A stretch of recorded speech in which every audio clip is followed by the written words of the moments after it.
Hey guys, welcome back to my channel. তো তোমরা সব কেমন আছো? আশা করি ভালো আছো, আর আমিও ভালো আছি। তো আজকে হচ্ছে জামাই ষষ্ঠী, আমার একমাত্র ননদ এসেছে। ঠিক আছে, ননদ আর নন্দাই এই প্রথম ষষ্ঠী, নতুন বিয়ে হয়েছে। তো তো দেখতেই পাচ্ছ, রেডি করে সব বসিয়ে দেওয়া হলো।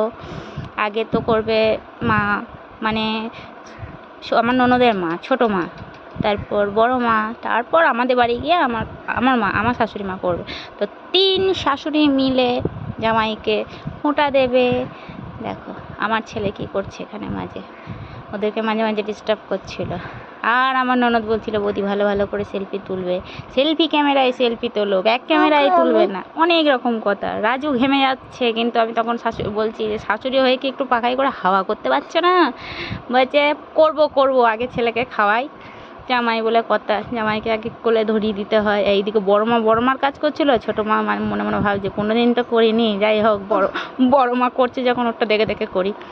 তো যাই হোক, খুব ভালো লাগছিল আজকের দিনটা, তো খুবই ভালো ছিল। আজকে এবছর আমার যাওয়া হলো না, কারণটা তোমাদেরকে পরের ভিডিওতে জানাবো। কিন্তু যাই হোক, আমি ছিলাম বলে তাই দেখতে পেলাম ননদ নন্দাইয়ের প্রথম ষষ্ঠী, জামাই ষষ্ঠী কীরকম পালন করছে ছোটো মা। তো গাইস, ভিডিওটা একটু লম্বাই হবে আজকে, কারণ আমি একটুও কাটবো না। দেখো না, তোমরা ভিডিওটা দেখলেই ভালো লাগবে তোমাদেরকে। ননদকে প্রথমে বসিয়ে দিয়েছিল আদি বাড়িটা, যেটা মাটির ঘরটা, সেখানে। সে বলেছে না, আমি যে ঘরটা নতুন হয়েছে সেইখানেই আমি বসবো। আবার সমস্ত তুলে নিয়ে এসে এখানে রাখা হলো। ঠিক আছে, নন্দাই চুপচাপ বসে আছে। ও খালি বলছে বৌদি তুমি খাও, বৌদি তুমি। আরে বাবা, আমি তো আছি খাওয়ার জন্য। এই তো কতবার বলাতে, যাই হোক আমারও মন মানলো না। হালাম, যাই হোক ষষ্ঠী তো করতে গেলাম না, এই জামাইগুলোর সাথে বসে কিছু খেয়েই নি। তো ফাইনালি আমি খেয়ে নিয়ে জামাইটাকে নিয়ে, এই যে আমাদের ননদ নন্দাইকে নিয়ে আমি আমাদের বাড়িতে নিয়ে চলে এলাম। এখানে আর একটা তোমার শাশুড়ি ওয়েট করছে, এ হচ্ছে আমার শাশুড়ি মা। এখন দেখো জামাইকে ফোঁটা দেবে। তো সেখানে গিয়েও আমার ছেলেমেয়েরা এত তাং করছে, কি বলবো, জ্বালাতনের শেষ নাই। রাজু মনে মনে ভাবছে আর কত কি খাবো, এইগুলো খেয়ে আর ভালো লাগছে না, একটু যদি ভাত বা মুড়ি পেতাম। কিন্তু একটা মাত্র জামাই বাবা, তোমাকে খেতেই হবে, কিছু করার নেই। যাই হোক, রাজুকে যতবার ফোঁটা দিচ্ছিল সবাই, ও এত ঘেমে যাচ্ছিল, সাদা রুমালটা পুরো হলুদ হয়ে গেছে, ফোঁটাতে পুরো হলুদ হয়ে যাচ্ছিল। ওখানে যা ফোঁটা দিয়েছিল সমস্ত মুছে ফেলেছে ঘামেতে। আর এতটাই গরম ছিল, প্রদীপ নিভে যাবে বলে আমার শ্বশুরমশাই ফ্যানটা বন্ধ রেখে দিয়েছিল।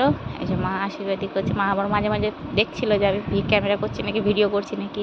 তো না, আমি বাদ থাকবো কেন, আমিও আবার চলে এলাম।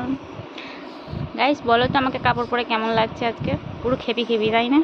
আমি জানি। তো ভিডিওটা তোমরা দেখতে থাকো, ভালো লাগবে। তারপরে কি হলো সেটাও তোমরা দেখতে পাবে। এরপর আমরা ওদেরকে খাইয়ে দাইয়ে নিয়ে চলে যাব ওই বাড়িতে, আমাদের ভিতরের বাড়িতে, যেখানে আমার ননদের বাড়ি। ঠিক আছে, ননদের বাপের বাড়ি, মানে আমাদের বাড়িটা তো একটাই, কিন্তু আমরা একটু দূরে বাড়ি করেছি, তাই একটু আলাদা হয়ে আছে। মা ভাবছে এটা দিই ওটা দিই, হ্যাঁ জামাই সব খাবে, কিন্তু জানে না জামাই ও বাড়িতে হাফ খেয়ে চলে এসেছে, তাই পুরো তো খাবে না। সরি গাইস, কাশি হচ্ছে আমার কথা বলতে বলতে। অ্যাকচুয়ালি কী হয়েছে, আমি মাছ দিয়ে ভাত খেয়েছি, মাছের কাঁটা আটকে গেছে আমার গলায়। চোপড়া বলছে আমাকে মাখানো খাইও না, আমি মাখানো খাই না। মাকে বললাম শুধু চিড়ে খাওয়ানোকে।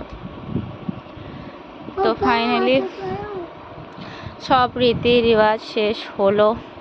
হওয়ার পর এ বাবা, আমার মনে হচ্ছে আমার গলায় কাঁটাটা বেরিয়ে আসছে নাকি, এত কষ্ট হচ্ছে কেন? যাই হোক, এদেরকে দেখে না আমিও আমার মমকে খুব মিস করছিলাম। তারপর আমাকে ছোটো মা বললো বৌমা রান্না করো। আমি রান্না করতে করতে ঘেমে যাচ্ছিলাম বলে আমার নন্দাই কী করলো, দেখলো বৌদির কষ্ট সহ্য হলো না, ও নিজে রাঁধতে আরম্ভ করলো, নাড়ানাড়ি করছিলো, পটলটাকে ভেজে তুলে দিচ্ছিলো। তো আমি এখানে ফ্যানটা চালিয়ে দাঁড়িয়েছিলাম। গাইস যাই হোক, নন্দাই আমার খুবই ভালো। আর এই মাছ আমার দিমাগ খারাপ করে দিচ্ছিলো, এত ফুটছিল, এত বড় বড় মাছ তেলে দিয়ে আমি তো ভয়ে। তারপরে ছোটো মাকে ডাকা হলো, ছোটো মা বলছে বৌমা মাছটা আমি ভেজে দিচ্ছি, রান্নাটা তুমি করবে। তো দেখো আমার গাইস হাল কি খারাপ, এত গরম, বাপরে সরি কাশি হচ্ছে কেন। গাইস তোমরাই বলো, কি সুন্দর সেজে গুজে জামাই ননদের সাথে সাথে ঘুরছিলাম, সহ্য আর হলো না। দেখো রান্না করতে গেছে কি হাল হয়ে গেছে আমার। যাই হোক, ছোটো মা মাছটা ভেজে তুলে দিল, ঠিক আছে। আমি খালি ছোটো মাকে বলছি, ছোটো মা যেন ফোটে না। রাজু মনে মনে ভাবছে রান্না ফাইনালি বৌদি করতে পারবে তো। এই যা গরম পড়েছে, শুভ্রা বৌদিকে একটা থামস আপ খাওয়াও।